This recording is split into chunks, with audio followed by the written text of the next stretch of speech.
Bismillahirrahmanirrahim. Assalamualaikum warahmatullahi wabarakatuh. Innal hamdalillah nahmaduhu wa nasta'inuhu wa nastaghfiruh wa na'udzu billahi min shururi anfusina wa sayyiati a'malina may yahdihillahu fala mudilla lahu wa may yudlil fala hadiya lahu. Asyhadu an la ilaha illallah wahdahu la syarika lahu wa asyhadu anna Muhammadan abduhu wa rasuluhu la nabiyya ba'dih. Kita lanjutkan lagi. Terakhir kita membahas tentang keutamaan dari salat berjamaah, ya, keutamaan dari salat berjamaah yang dimana keutamaannya sangat banyak sekali.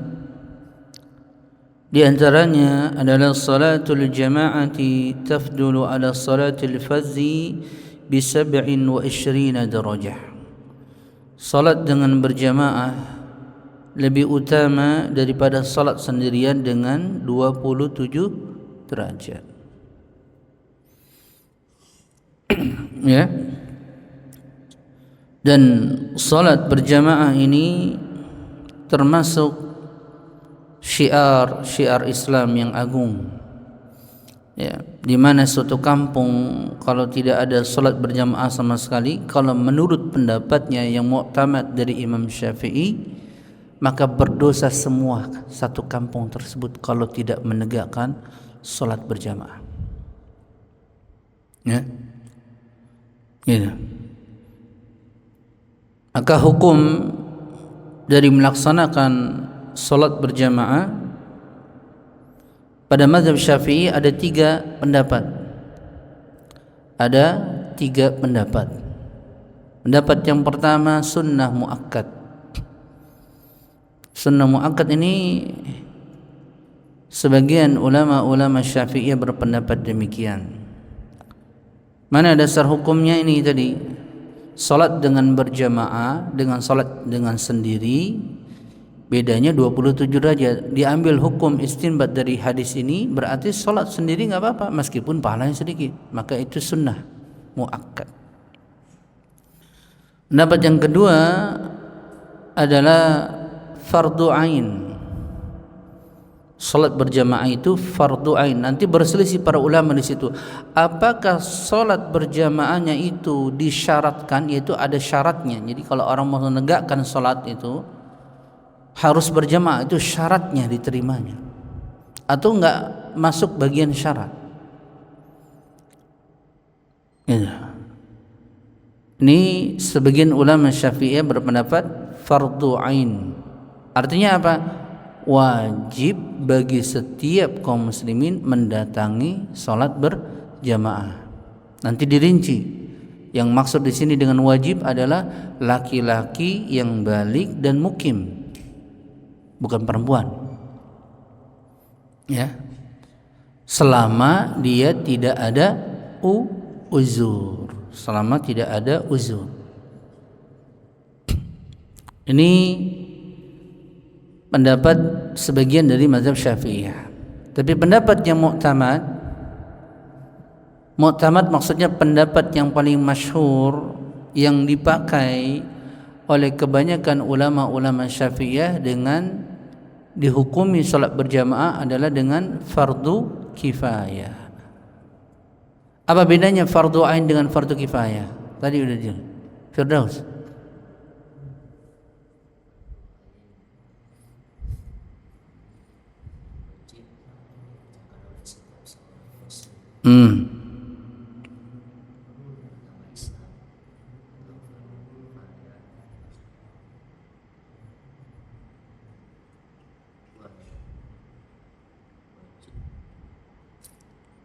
Wajib apa?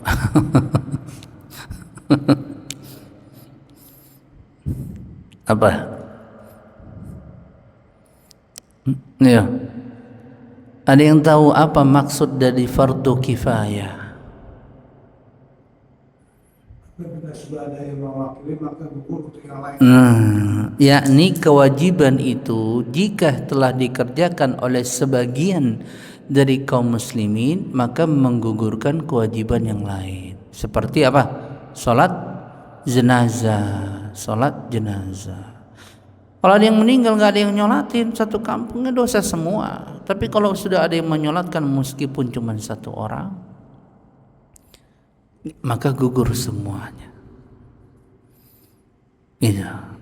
Makanya tadi saya bilang pada mazhab Syafi'i yang mu'tamad adalah melaksanakan salat dengan berjamaah itu fardu kifayah. Fardu kifayah artinya kalau satu kampung tidak ada yang menegakkan salat 5 waktu dengan berjamaah, berarti kan nanti di dalamnya harus ada masjid, harus ada di azan dikumandangkan kan gitu. Makanya harus nampak syiarnya. Maka berdosa seluruh kampung tersebut. Apalagi kalau sudah ada masjid, ada orang Islamnya, nggak azan, nggak ada salat berjamaah. Itu kacau loh begitu.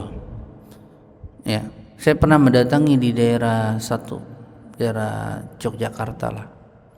Lagi masih muda dulu. Jalan-jalan ke kampung kawan. Ada musola cakep, tapi nggak ada yang ngimamin, nggak ada yang azan. 5 waktu. Semuanya muslim.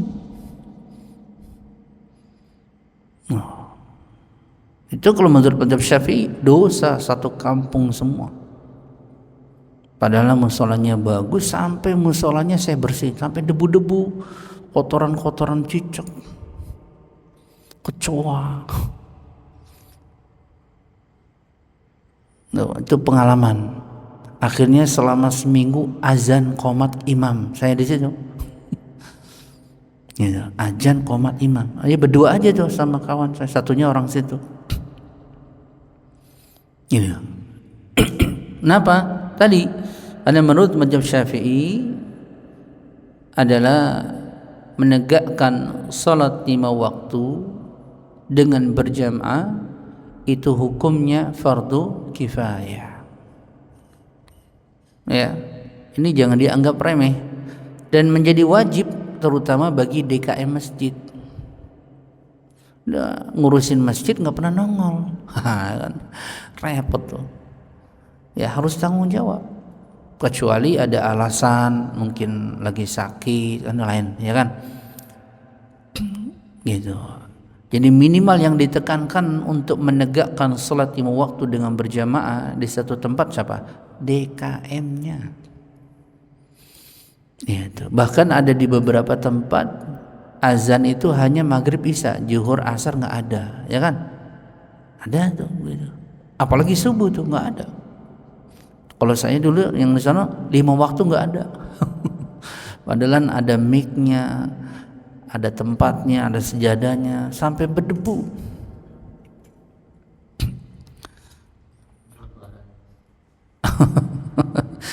Giliran acara ketika itu malam-malam acara kuda lumping, ramai yang datang dari jauh, dari mana-mana. Itu pengalaman saya.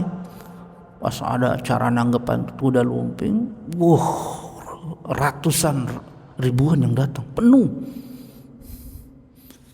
Padahal di setiap kampungnya ada masjid, ada musola, lah minimal, tapi nggak ada yang ajan.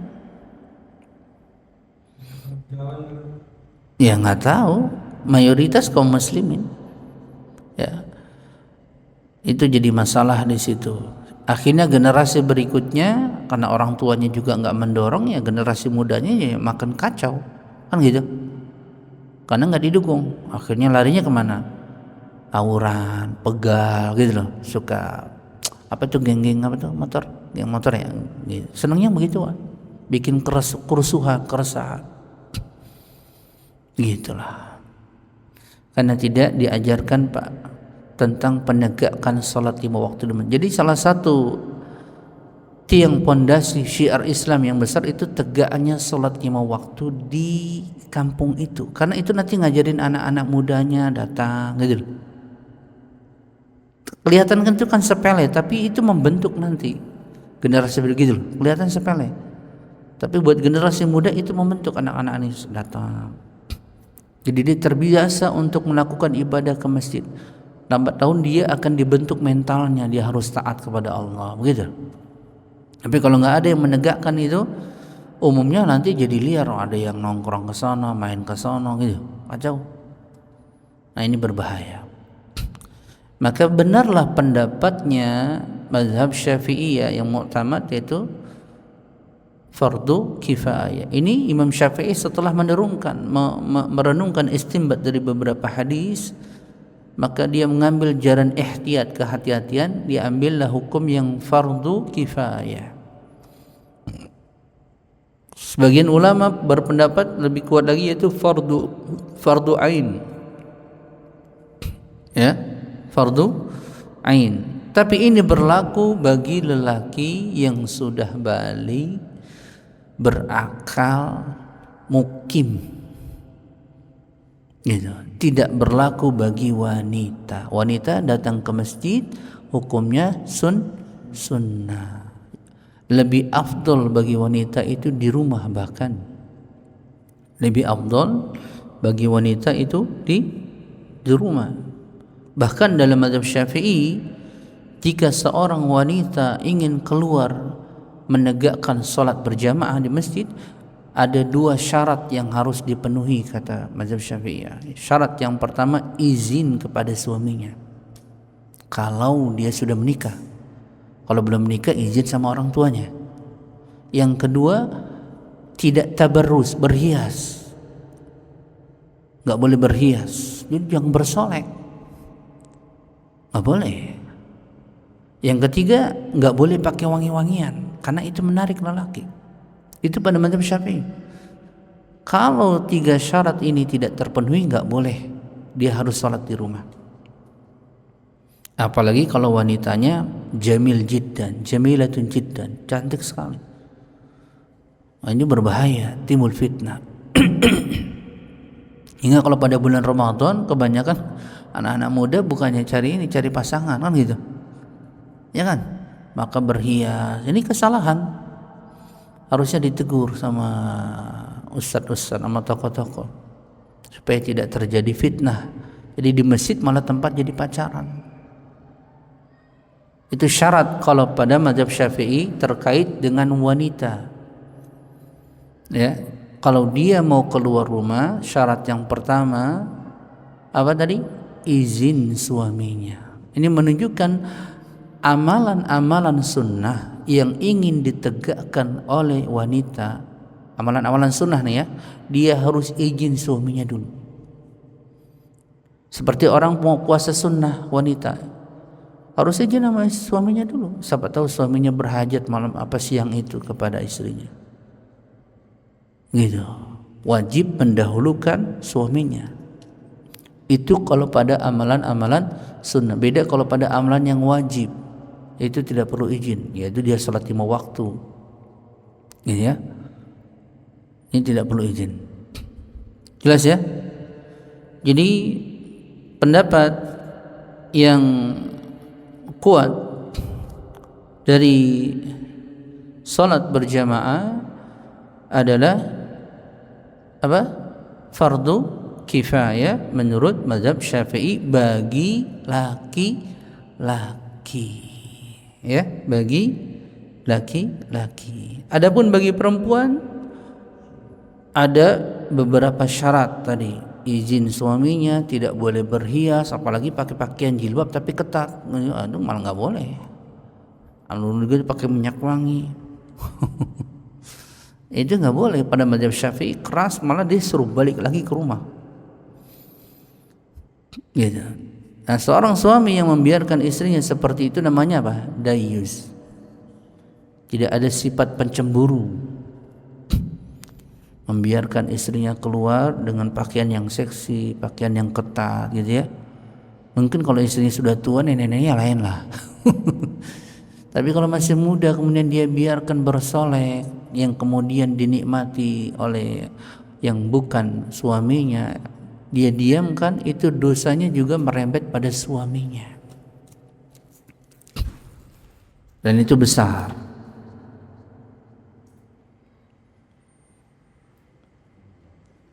Ya, jelas nggak ini?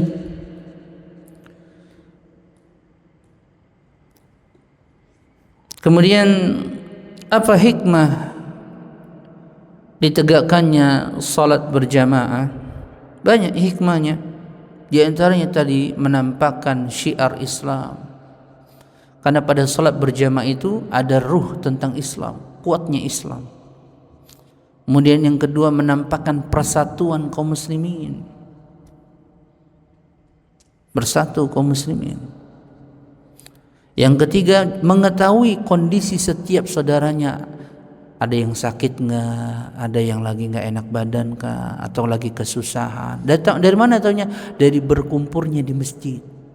Suka datang, tiba-tiba nggak datang. Si fulan kemana? Kan akan bertanya orang. Kan gitu. Oh, lagi sakit, lagi kena musibah. Sehingga hati kita merasakan kesedihan. Kan begitu. Menumbuhkan apa? Menumbuhkan rasa persaudaraan yang kuat. Ya, menumbuhkan rasa persaudaraan yang kuat atas dasar keimanan kepada Allah. Ya. Dan yang paling nampak persatuan kaum muslimin pada salat 5 waktu, dan tidak dibedakan antara yang kaya dengan yang miskin. Enaknya kalau salat berjamaah itu tidak dibedakan antara yang kaya dengan yang miskin, kecuali yang di belakang imam itu ada pembedaan. Kita pernah bahas yang di belakang imam ada beberapa ketentuan yang jadi makmum di belakang imam gitu. Tapi selebihnya secara umum maka tidak dibedakan mana yang miskin mana yang kaya. Orang sejajar dalam saf barisan menghadap Allah Subhanahu wa ta'ala. Jelas ya? Dan hikmahnya banyak yang lain lagi. Ya, hikmahnya banyak yang lain lagi.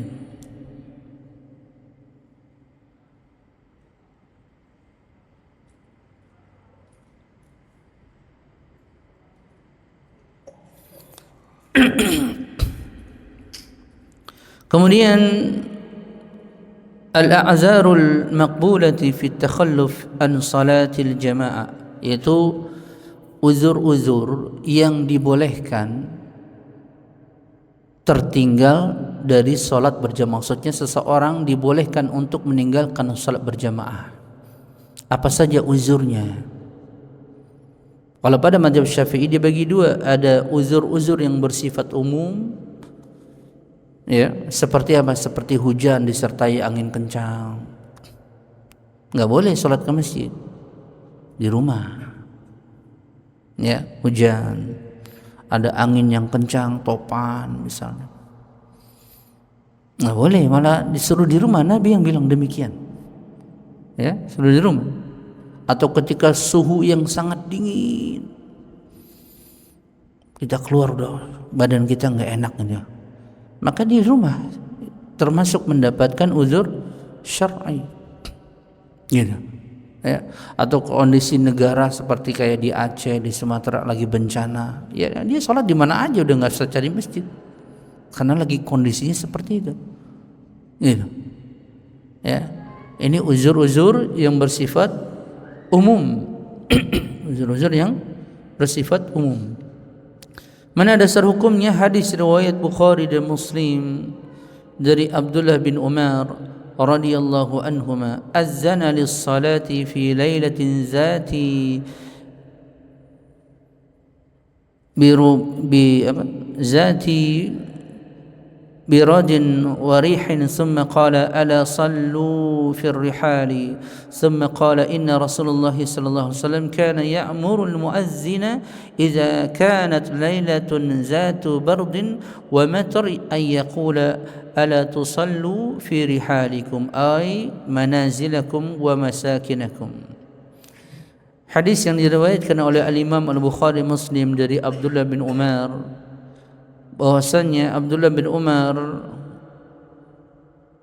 azan ketika salat pada malam, yaitu pada malam yang malam tersebut dengan angin yang dingin, yaitu dinginnya angin malam. Malam tersebut sangat dingin dan anginnya sangat kencang. Ya, summa qala, kemudian Abdullah bin Umar berkata, ala sallu fir rihal, hendaklah kalian salat di rihalikum, yaitu di tempat tinggal kalian, bukan di masjid. Gitu. Summa qala, kemudian Abdullah bin Umar berkata, inna Rasulullah sallallahu alaihi wasallam kana ya'murul muazzin idza kanat lailatu zatu bardin wa matar ay yaqula. Sesungguhnya Rasulullah sallallahu alaihi wasallam dahulu memerintahkan kepada muazzin jika pada malam yang sangat-sangat dingin dan angin yang kencang, mengatakan dalam azannya, sallu fi rihalikum, salatlah kalian di tempat-tempat tinggal kalian. Itu Nabi yang mengatakan demikian. Dari sini diambil di antara uzur-uzur syar'i, yaitu dibolehkan bagi seorang muslim meninggalkan salat 5 waktu adalah uzur-uzur seperti angin yang kencang, yang dingin banget malam tersebut, hujan yang lebat, banjir, ya, banjir, atau keadaan negara dalam keadaan kacau, peperangan, nggak aman, ya, banyak uzurnya. Gitu. Adapun uzur-uzur secara pribadi individu seperti sakit, tapi sakitnya bukan sakit-sakit batuk sedikit langsung nggak ke masjid, bukan begitu. Ya, sakitnya jangan dibuat-buat. Sakit yang memang dia melemahkan diri dia, ngedrop badannya, gitu ya. Yang seperti ini nggak apa-apa. Atau dia dalam keadaan lapar, haus, gitu. Makanya ketika azan dikumandangkan, dia dalam keadaan lapar, makanan dihidangkan, dia makan dulu, meskipun selesai makan selesai sholat gitu. Selesai makan, tatonya sudah habis sholat berjamaah di masjid, nggak apa-apa. Dan ini kita bahas dalam masuk kepada makruh sholat kemarin, ya kan? Yaitu makruh mendatangi sholat berjamaah dalam keadaan perut lapar, sedangkan makanan sudah dihidangkan, sudah disiapkan. Gitu, ya. Atau seperti takut dari orang yang zalim atas dirinya atau atas hartanya, itu kalau dia pergi keluar takut dibunuh, maksudnya di tempat itu mungkin gak aman, atau takut nanti dia tinggalkan rumahnya, hartanya diambil karena banyak pencurian, maling. Maka yang seperti ini termasuk uzur syar'i, boleh dia sholat di rumah, gak ada masalah, boleh dia sholat di rumah, tapi jangan dibuat-buat, ya, jangan dibuat-buat. Gitu. Jelas ya?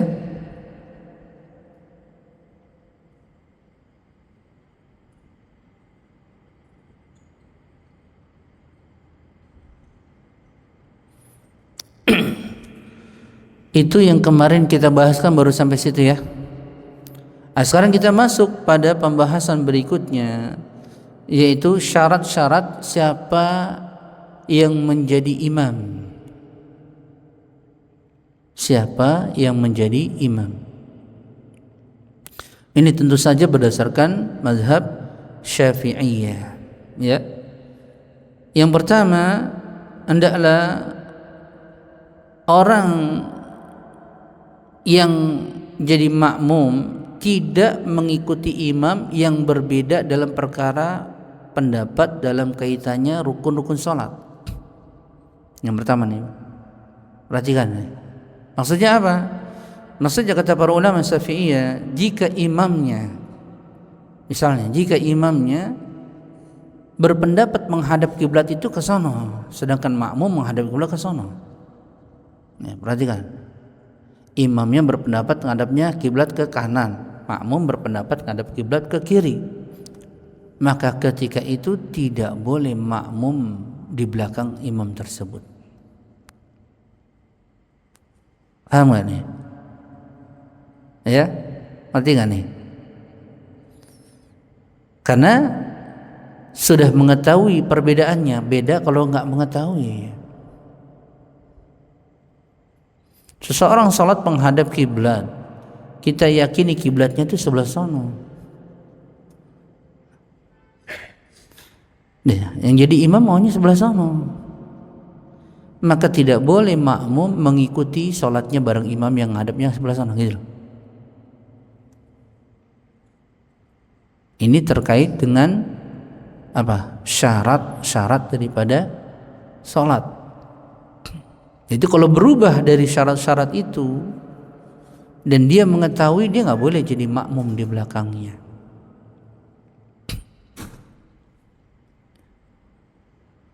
Kenapa? Karena baik si makmum ataupun si imam bersepakat meyakini dengan masing-masing, orang yang sholat kalau nggak menghadap menurut kiblat saya nggak sah, kan gitu. Maka tidak bisa disatukan kalau seperti itu. Jelas nggak nih? Ya, ini kalau dia mengetahui pendapatnya imam, gitu. Yang kedua, Anda adalah orang yang jadi imam tidak boleh ummiyan, kecuali makmumnya juga ummiyan. Maksudnya apa nih? Maksudnya imam itu nggak boleh jadi imam yang nggak bisa baca Quran, belum bisa ngaji sudah jadi imam, kecuali makmumnya sama seperti bacaannya imam, ya sama-sama nggak bisa ngaji.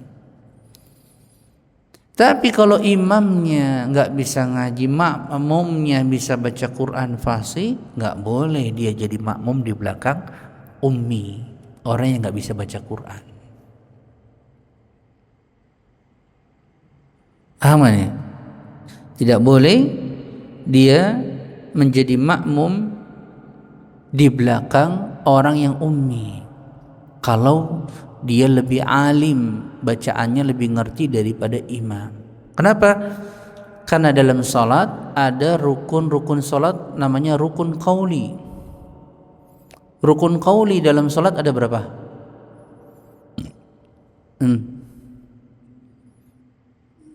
Ada berapa rukun qauli dalam salat?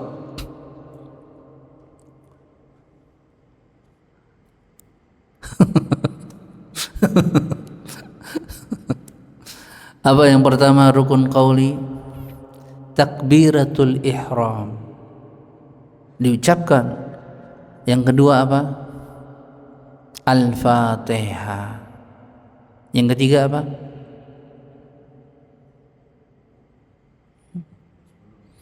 Ingat ya, ini rukun qauli. Ada rukun fi'li, ada rukun qauli, yaitu rukun dari sisi pengucapan, ucapan, rukun ucapan. Ini menurut mazhab Syafi'i. Yang ketiga apa? Membaca tasyahud akhir dan salawat kepada Nabi. Itu rukun qauli. Yang keempatnya apa? Terakhir, salam. Salam harus diucapkan. Di antara rukun qauli yang sangat-sangat fatal kesalahan pada suratul Fatihah. Maka kalau imamnya bacanya Alhamdulillahirabbil alamin, Arrahmanir Rahim, Maliki Yaumiddin, makmumnya lebih ngerti, nggak boleh makmum jadi makmum di belakang, nggak boleh. Dia harus memisahkan diri, nggak sah ketika itu. Kecuali sama-sama seperti itu, makmumnya, imamnya begitu, makmumnya juga begitu. Makmumnya misalnya lebih-lebih lagi daripada imam, maka sah sholatnya. Paham gak nih? Ya. Jadi syarat yang kedua, yakni hendaklah seseorang yang menjadi imam tidak boleh tidak membaca Al-Quran dengan benar. Harus benar bacaan Qurannya, Al-Fatihahnya, ya.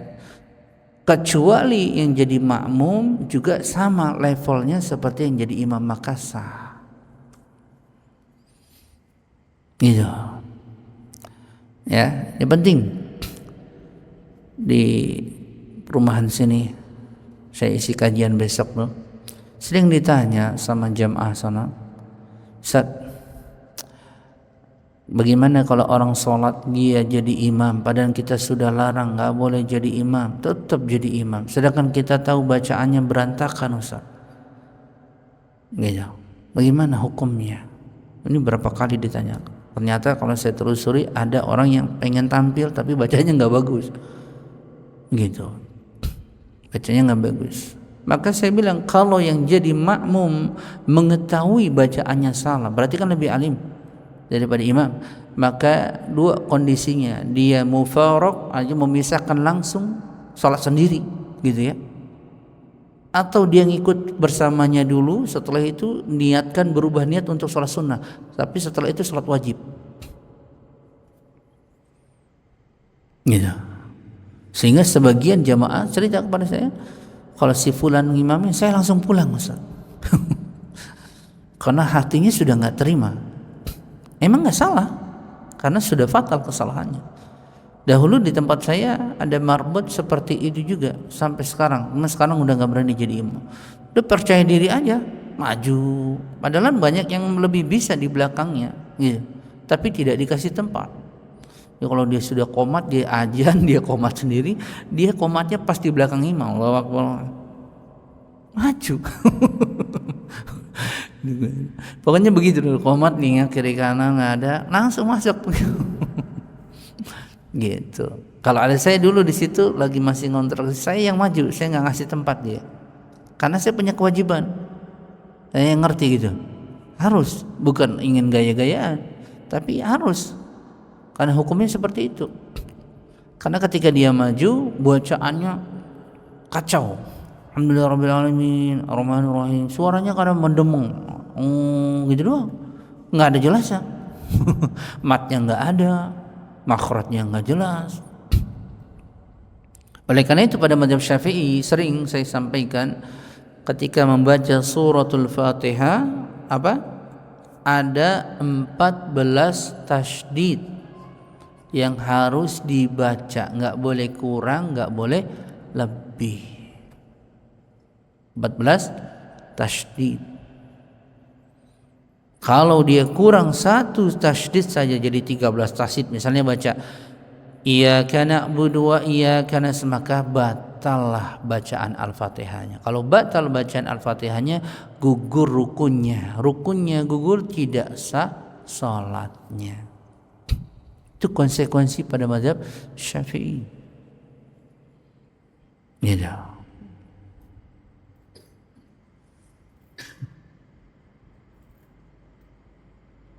Jelas nggak nih? Ya, paham ya? Jadi dua kondisi pada persyaratan pada mazhab Syafi'i, ya, syarat-syarat nisbiyah kaitan dengan pengimaman, yaitu yang pertama adalah jika imam berbeda keyakinan pada salah satu rukun atau syarat, maka tidak boleh diikuti. Masuk juga di dalamnya apa berarti? Masuk juga di dalamnya jika imam sholatnya cepat, dia tidak meyakini tumaknina itu rukun sholat, kita tahu, maka nggak boleh kita jadi makmum di belakangnya. 3 mazhab berpendapat tumaknina itu rukun sholat. 1 mazhab tidak. Siapa mazhab apa? Abu Hanifah. Abu Hanifah tidak berpendapat tumaknina itu rukun. Jadi mereka kalau sholat cepat, begini. Maka nggak boleh kalau bagi kita mengetahui dalilnya wajibnya tumaknina, kita tetap bermakmum, nggak boleh. Maka kita harus memisahkan. Kecuali kita nggak tahu yang lain, nggak ngerti hukumnya. Ya, jelas ya. Yang kedua tadi, hendaklah seorang imam minimalnya ilmunya sama dengan makmum, jangan dibawa makmum, gitu maksudnya. Minimalnya sama levelnya dengan makmum. Ukuran makmum taruhlah yang paling bodohnya siapa gitu, jangan yang paling pintarnya. Ya. Yang paling bodohnya siapa nih? selagi dia tidak merusak rukun-rukun sholat. Ya, tadi kalau imamnya ternyata bacaan Qur'annya berdasarkan hafalan, dia nggak bisa baca Qur'an. Karena sekarang kan orang banyak baca Qur'an dengan hafalan. Setelah di YouTube diulang-ulang hafal, tapi ketika dirinci lafaz-lafaznya, hurufnya berantakan.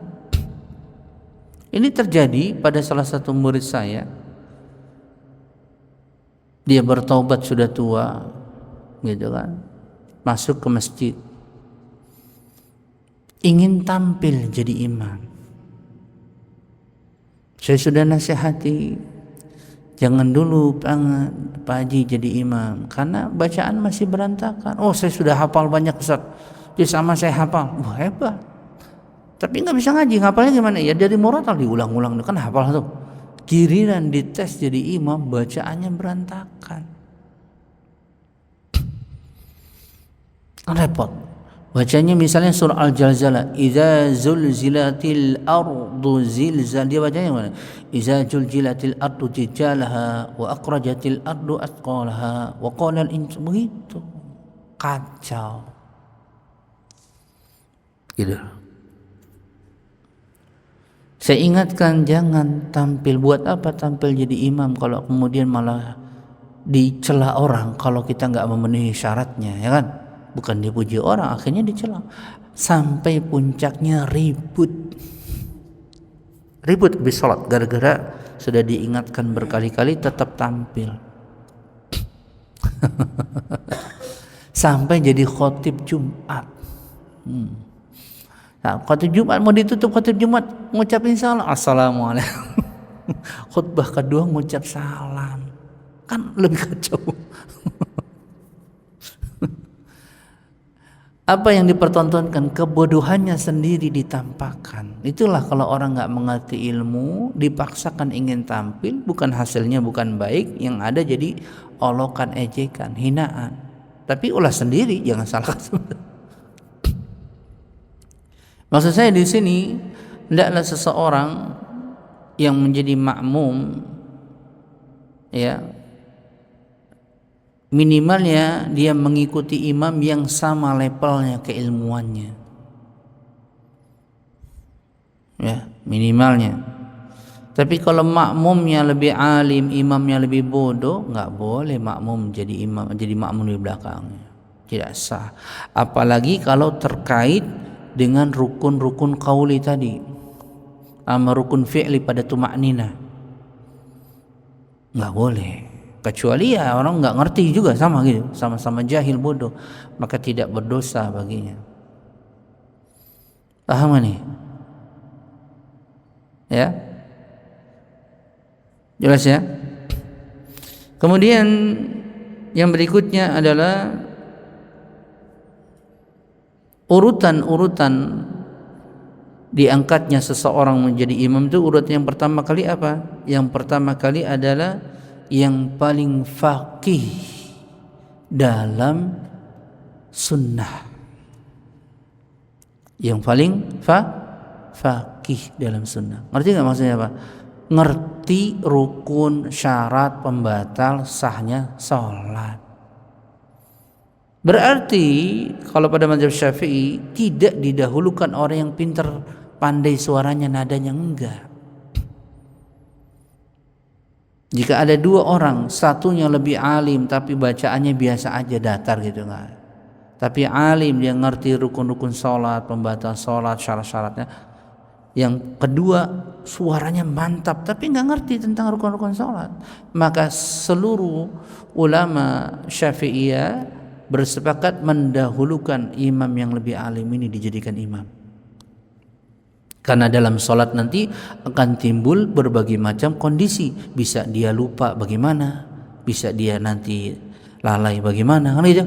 Banyak hal yang akan terjadi dalam sholat. Kalau cuma suara bagus doang tapi nggak ngerti tentang fikih sholat, nanti akan berbahaya buat makmum. Dia melanggar rukun-rukun sholat, bodoh amat, dia nggak peduli, nggak ada sujud sahwi misalnya.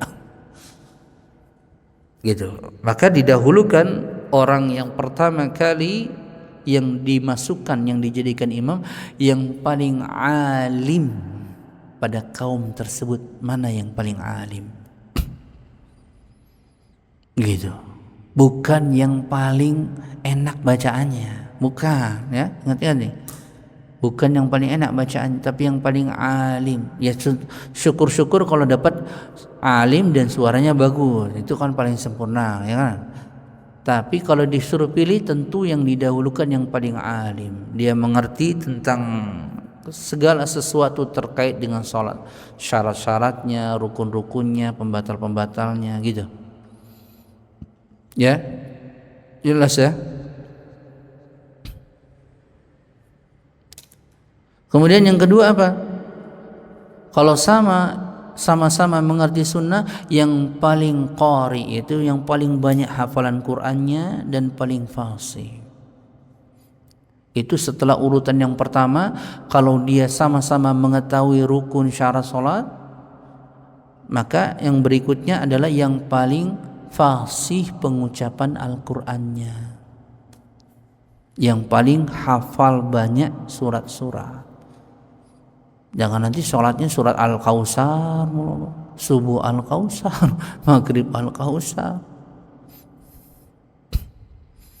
gitu. Ya. Kemudian yang ketiga apa? Kalau sama pada kealimannya, pada qiraatnya, maka yang paling dahulu hijrahnya, paling dahulu masuk Islam, atau dahulu hijrahnya. Nanti nggak yang paling dahulu masuk, yang bertaubat duluan siapa? Gitu. Kalau sama-sama taubatnya sama, maka yang paling terakhir apa? Yang paling tua. Jadi yang paling tua itu nomor belakangan. Iya, setelah nggak ada yang alim, yang nggak ada yang qari, gitu ya, nggak ada yang berhijrah di situ maksudnya, baru yang paling tua. Cuman kan dalam prakteknya rata-rata yang tua disuruh maju, padahal nggak bisa baca Quran. Itu kesalahannya. Nah itu banyak yang seperti itu. Apalagi kalau yang paling tuanya ternyata yang bikin masjid, yang punya masjid. Ya sudah, kita nggak bisa ngomong namanya yang punyanya dia. Susah kalau begitu. Itu loh. Jelas ya? Itu urutan terkait dengan sifat-sifat seorang imam yang dianjurkan pada mazhab Syafi'i, ya, pada mazhab Syafi'i. Mana dalilnya? Hadis Nabi sallallahu alaihi wasallam yang diriwayatkan oleh Al-Imam Muslim dari Ibnu Mas'ud radhiyallahu anhu qala Rasulullah sallallahu alaihi wasallam. Ya, dari Abdullah bin Mas'ud bahwasanya Nabi sallallahu alaihi wasallam bersabda, ya ummul qauma aqra'uhum li kitabillah. Yang menjadi imam bagi suatu kaum adalah yang aqra, yang paling alim terkait dengan Quran. Maksudnya di sini yang faqih. Ya, maksudnya di sini yang faqih. Kalau pada masa sahabat Nabi karena mengerti tentang sunnah semua, karena diajarkan langsung oleh Nabi, maka didahulukan yang paling hafalan paling banyak, gitu loh. Tapi kalau pada masa kita tentu didahulukan yang paling alim dulu tadi, terkait dengan syarat, rukun, wajib, gitu ya, pembatal. Itu yang penting. Ya, aqra'uhum li kitabillah fa in kanu fil qira'ati sawa'un fa'alamhum bis sunnah. Jika hafalannya banyak, bacaannya fasih, maka dahulukan tentang as-sunnah. Gitu, ya. Kemudian fa in kanu fis sunnati sawa fa aqdamuhum hijrah. Jika sama-sama alim tentang sunnah Nabi, maka dahulukan yang hijrah, yang bertaubat kembali kepada Islam siapa duluan. Gitu. Baru yang terakhir fa in kanu fil hijrati sawa'un fa aqdamuhum sinnan, yaitu jika sama dalam masalah hijrahnya maka didahulukan yang paling tua. Jadi paling tua itu yang urutan yang belakangan. Urutan yang belakangan. Jelas ya? Kemudian disampaikan di sini pada mazhab Syafi'i dibolehkan bagi orang yang jadi imam, ya, jadi imam, dia berwudunya dengan tayamum, yang jadi makmum berwudunya dengan air, boleh. Atau kebalikannya, yang jadi imam air, yang jadi makmum tayamum, sah, boleh. Ya. Kemudian juga disebutkan juga di sini boleh orang yang jadi imam berdiri, yang jadi makmum duduk. Atau kebalikannya, orang yang jadi imamnya duduk, yang jadi makmumnya berdiri. Ya. Ini penting nih, ya. Atau yang kedua, bolehnya bagi orang yang balik mengikuti yang jadi imam orang yang sabi, anak kecil yang sudah mumayyiz. Yang jadi imam mumayyiz, anak kecil yang sudah bisa membedakan tata cara salat dengan baik dan benar, belum balik. Yang jadi makmum orang yang dewasa, maka sah.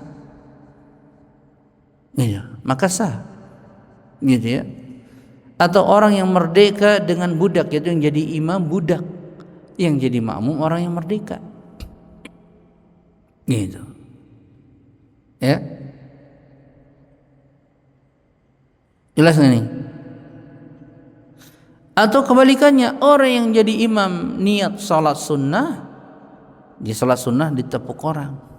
Yang jadi makmum niat salat wajib, beda niat antara imam dengan makmum, sah salatnya. Gitu. Ya, sah salatnya.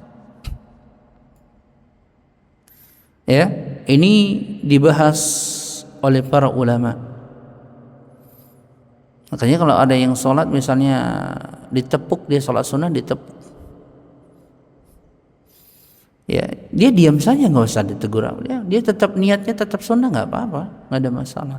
Cuman kalau pada mazhab Syafi'i nanti ditekankannya hendaklah dia meniatkan dengan tambahan niat sholat berjamaah ketika itu. Niatnya tetap sholat sunnah, tapi dia niatkan sholat berjamaah untuk membantu yang makmum di belakangnya, begitu, supaya dapat dua pahala, satu pahala sholat sunnah, satu niat sunnahnya dalam rangka sholat berjamaah. Tapi kalau tidak disyaratkan itu, sah tetap sholatnya, ya, sah tetap sholatnya. Jelas nggak nih?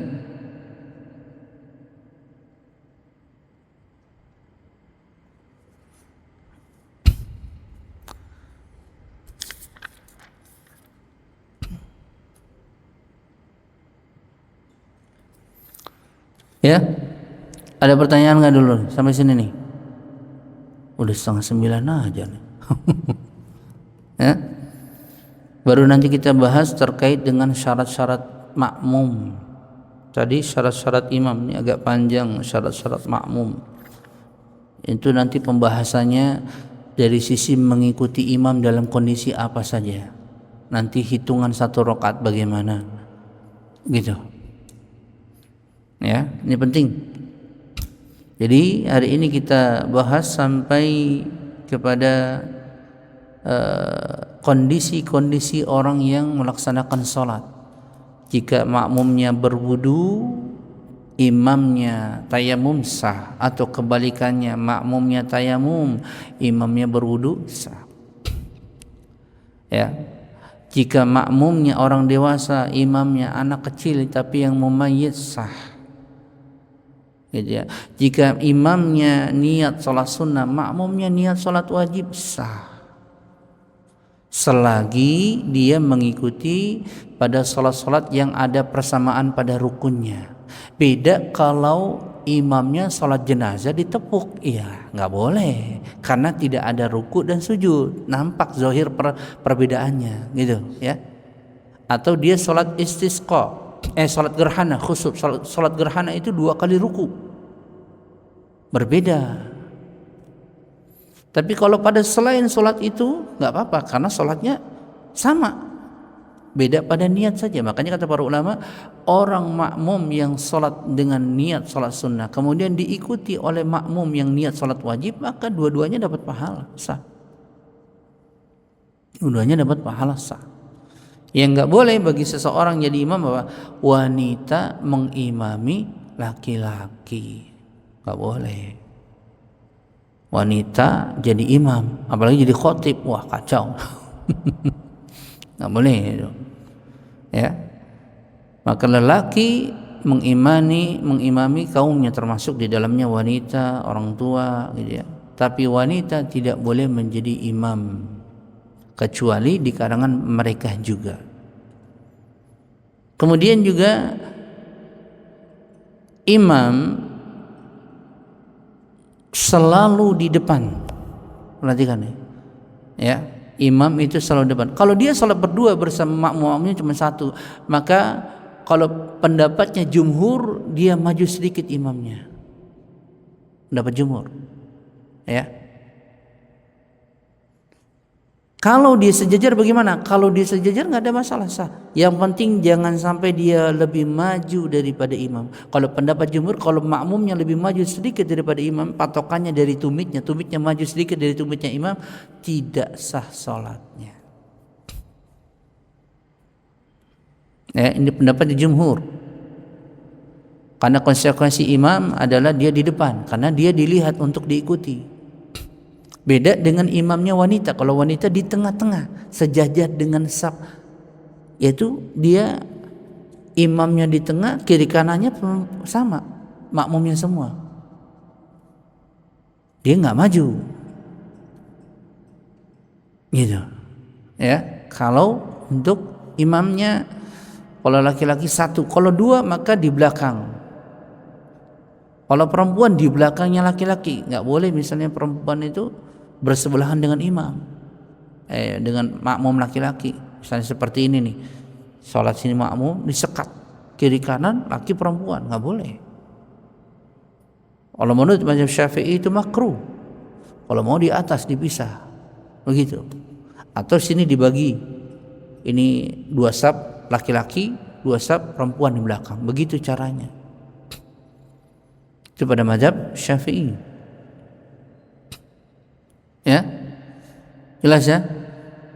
Ini terkait dengan kondisi-kondisi macam-macam dalam sholat berjamaah.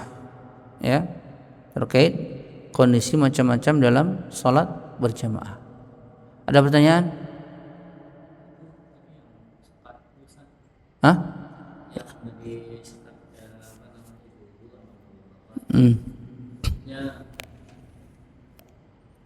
Dia masing-masing imamin sendiri-sendiri atau gimana Ustaz?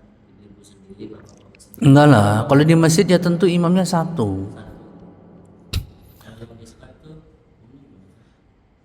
Sekat. sebelah Ya tadi cuman hukumnya makruh. Disekat dalam artian masih kelihatan ya, kalau ditutup semuanya pakai tembok ya bukan disekat namanya. ini nggak kelihatan. Ya pakai hordeng lah begitu biasanya, itu masih nggak apa-apa. Hukumnya makruh kalau dia sejajarnya, yang nggak makruh kalau wanita di belakang laki-laki. Kalau kait dengan makruh apa? Batal sholatnya nggak? Enggak. Gitu. Iya, kalau kita mengambil mazhab Syafi'i. Cuman kan kadang-kadang satu tempat orang bangun masjid kan nggak ngerti begitu ya, bikin misalnya kayak begini kecil. Kalau dibagi 2 kayaknya nanti laki-laki malah sedikit sekali kan gitu. Makanya kayak di sini inisiatifnya di atas, ya udah tepat, bagus di atas, pisah. Itu udah bagus. Ya tapi berbarengan. Nah, ini nggak boleh sebetulnya. Harusnya dibagi 2. Laki-laki di depan, baru yang di saf belakangnya perempuan. Karena pada zaman Nabi seperti itu saf dibuat. Laki-laki dulu, setelah itu safnya perempuan. Maka kata Nabi apa? Seburuk-buruk saf seorang wanita adalah saf yang paling dekat dengan laki-laki belakangnya. Karena nanti terjadi fitnah. Yang paling baik yang paling belakang, nggak kelihatan malah gitu. Seburuk-buruk saf lelaki adalah yang paling belakang gitu. karena nanti bisa terjadi fitnah. Yang paling utama tentu saf pertama, gitu ya. Ini terkait dengan saf imam, ya, saf makmum, gitu. Ada lagi, ini ngerti nggak nih? Kayaknya pada mulai apa minum kopi dulu nih.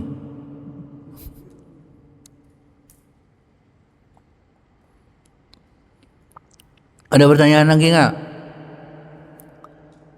Ngerti nggak tadi? Orang yang jadi makmum, jadi imam, niat berbeda boleh, kecuali pada sholat-sholat yang jelas nampak perbedaannya. Yang jadi imam lagi sholat jenazah, kita tepuk, ya itu yang salah nepuk. Gitu loh. Atau sholat gerhana, ya kan, yang berbeda sholatnya. Tapi kalau sholat sunnah, umumnya para ulama tidak ada yang mengingkarinya, karena sholatnya sama, rukunya, bacaannya, gitu ya, cuman beda pada niatnya, gitu. Demikian juga orang yang jadi imam, orang yang misalnya lagi safar, yang jadi makmum orang yang mukim, sah gak? Sah. Lebih utamanya yang jadi mukim, jadi imam, kan itu. Yang safar tentu mengikuti imam. Tapi kalau misalnya kebalikannya, ternyata ada orang lagi safar di satu tempat, nggak ada siapa-siapa, gitu. Ajan sendiri, qomat sendiri, ngimami sendiri. Giliran udah qomat, ajan, apa ngimami baru pada datang, dia jadi imam. Maka dia sholatnya qashar, misalnya sholat zuhur qashar, dia qashar 2 rakaat. Tinggal makmunya menyempurnakan sendiri, begitu. Ya, ini terkait dengan fikih dari sholat, nanti harus benar-benar mengerti nih, gitu. Karena banyak hal akan muncul kaitan dengan sholat berjamaah ini, hukum-hukumnya banyak, gitu. Harus paham benar-benar.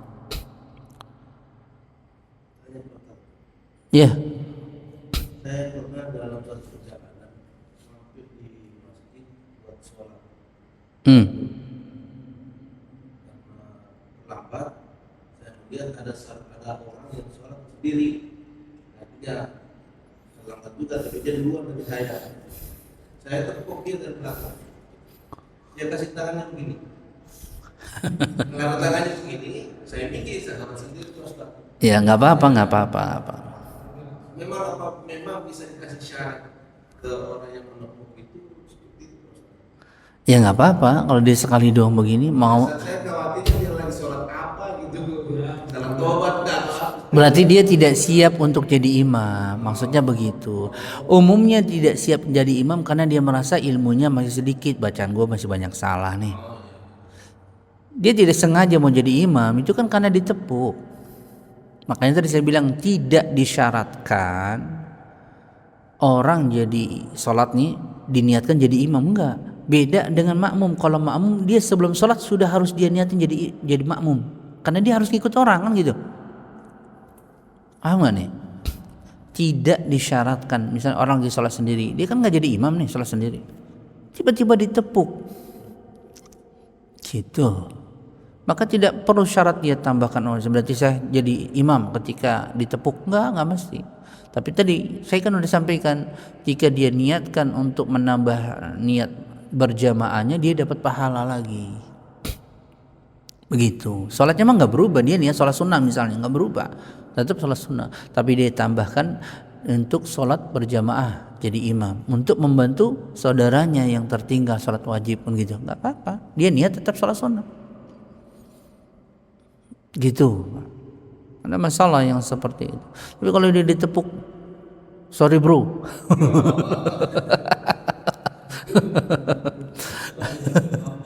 itu namanya batal.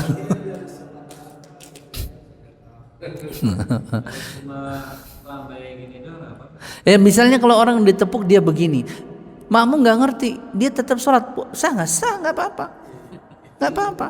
Apa sih begini-gini, udah ikut aja lah misalnya, kan? Kalau ngucap ya batal, kan menyengaja rukun, meninggalkan mengerjakan perkara yang dilarang ya batal sholatnya, ya gitu. Jadi kalau dia ditepuk dia begini, Tetap orang tuh sholat maunya di belakang dia, ya sudah biarin saja. Jangan dimarahin, jangan habis salam. Udah tahu saya udah begini. Nggak usah begitu. Jangan begitu, tetap aja sama gitu aja. Gitu. Ini ngertinya tentang fikihnya seperti itu, ya. Gitu. Ada lagi yang lain? Cukup ya? Baru nanti minggu depan kita akan selesaikan terkait syarat-syarat bagi makmum, bagaimana pengikutinya, yaitu dia mengikuti imam itu dalam kondisi bagaimana, apakah berbarengan, mendahului, bagaimana kalau tertinggal pada mengikuti gerakannya imam. Itu juga penting dibahas, ya, penting dibahas gitu. Jelas ya? Mudah-mudahan ini bisa berfaedah untuk kita pembahasan ini. Ini kelihatan sepele, tapi ini penting karena harus tegak salat berjamaah dan kita harus faqih, yaitu mengerti tentang hukum-hukum terkait dengan salat berjamaah. Ya. Harus mengerti terkait dengan salat berjamaah. Seperti bagaimana seseorang jika terjadi batal dalam salatnya, buang angin, atau ternyata dia jadi imam, dia lupa belum mandi junub, gitu ya. Atau ternyata dia lupa belum wudu, ingatnya lagi sholat. Bagaimana itu caranya? Banyak hal dalam sholat, akan terjadi banyak hal dalam sholat. Bagaimana? Ada beberapa cara yang dijelaskan oleh para ulama. Pertama, hendaklah kalau dia menunjuk wakilnya, jadi kalau dia batal, wakilnya ditunjuk sebelum sholat, maka dia yang maju. Kalau nggak dia menunjuk bagaimana? Maka dia menarik dari belakangnya, maju. Kalau nggak ada yang narik, misalnya dia kentut, dia langsung keluar, maka yang ngerti ilmunya dia maju di belakangnya. Gitu. Ya, ada beberapa kondisi jika batal dalam sholat imamnya, sholat berjamaah batal. Gitu. Tadi yang pertama, ya dia mengganti langsung wakilnya. Yang kedua, dia menariknya. Yang ketiga, menunggu imam. Misalnya imamnya batal wudunya, sudah takbir Allahu Akbar, dia ingat, saya belum wudu, batal. Kemudian dia katakan intizaru fi shalah, yaitu tunggu, maka nggak boleh ada yang maju. Wudu langsung masuk lagi dia, begitu. Ini seperti Nabi pernah seperti itu. Gitu. Yang keempatnya, jika tidak ada yang menggantikannya, maka sholatlah sendiri-sendiri. Seperti kisahnya Muawiyah bin Abi Sufyan ketika sholat pada masa pemerintahannya, ditusuk sholat subuh, bercucuran darah dalam sholat, nggak kuat dia, maka langsung dikeluar. Maka sahabat ketika itu sholat sendiri-sendiri, menyelesaikan sholatnya. Itu kondisi-kondisi kalau batal dalam sholat berjamaah. Makanya saya sering awal kan sering bilang yang di belakang imam harus ngerti.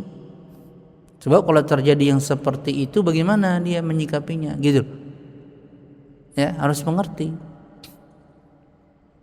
Ini penting. Banyak kaitan terjadi hukum di dalam sholat. Ya, ini penting. Jangan sampai kita nggak mengerti tentang hukum ini. Gitu. Cukup ya. Insyaallah kita sambung lagi minggu depan. Kita tutup subhanaka Allahumma wa bihamdika asyhadu an la ilaha illa anta astaghfiruka wa atubu ilaik. Wassalamualaikum warahmatullahi wabarakatuh.